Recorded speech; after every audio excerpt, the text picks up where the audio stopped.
This is a Hope 1032 podcast. Good morning, this is Chris Witt. Welcome. Morning Devotions. Everyone gets sad sometimes as part of being human.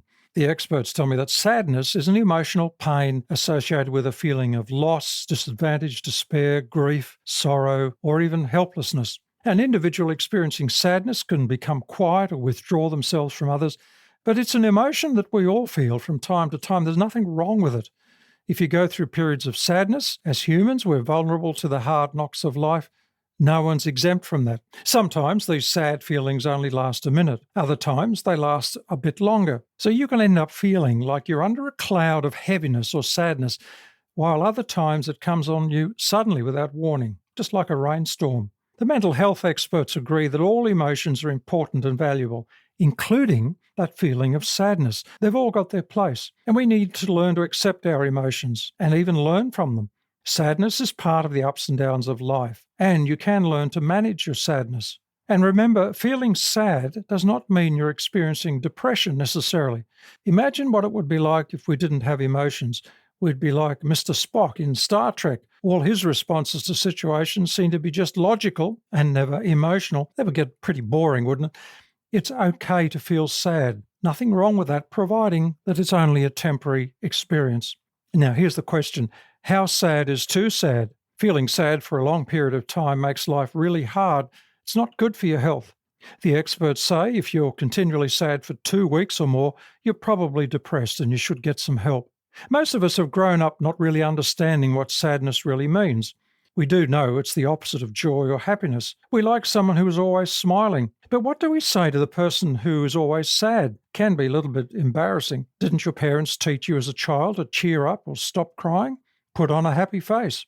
And we've got to contend with this lie that joy triumphs everything and sadness needs to suppress. Not so in the Bible. In the Old Testament, in Ecclesiastes chapter 3, the author says there is a time for everything. Time to cry, a time to laugh, time to mourn and dance, a time to be quiet, and a time to speak up. So really, it's saying all the emotions are part of our lives, the positive and negative, and they come from God. These are the things that make up our daily lives. The activities under heaven are the things of life. Everyone is born. It's fair to say that everyone's going to die, and a whole lot of stuff happens in between. Weeping and laughing, silence and talking, love and hate, the highs and the lows, hope and despair. There is a strong connection between the way you think and the way you feel. It goes both ways. The way you think affects your emotional state, and your emotional state affects the way you think. When you're feeling sad, you look at the world through a gloomy lens, and you're probably going to dwell on the negative, maybe engage in some harsh self-criticism, and you predict that everything's going to end up poorly. Now, I've done that myself sometimes. Maybe you have. The more you think about sad things, the worse you feel. It can be a hard cycle to break. The Bible describes many characters who went through intense times of sadness, and yet they still trusted God. Psalm 42, the writer cried out to God, "Right now I'm overwhelmed by my sorrow and pain. With a broken heart, I do remember times before when I was with your people. They were the better days. Why am I so disturbed?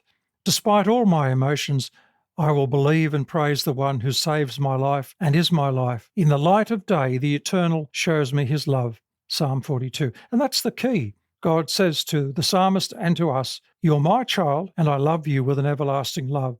Psalm 13 verse 2 is another cry from the heart. "How long must I take counsel in my soul and have sorrow in my heart all day?" God has made us in his image and likeness. He's created us to have a firm and solid foundation so that whenever we're overwhelmed and saddened by life, we should remember that he who created us is fully aware of these feelings. God, through his Son, Jesus Christ, will guide us through all of them so long as we bring our cares and worries to him. Dear God, sometimes my heart is weighed down by sorrow.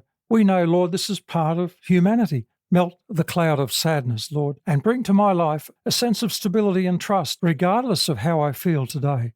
Amen.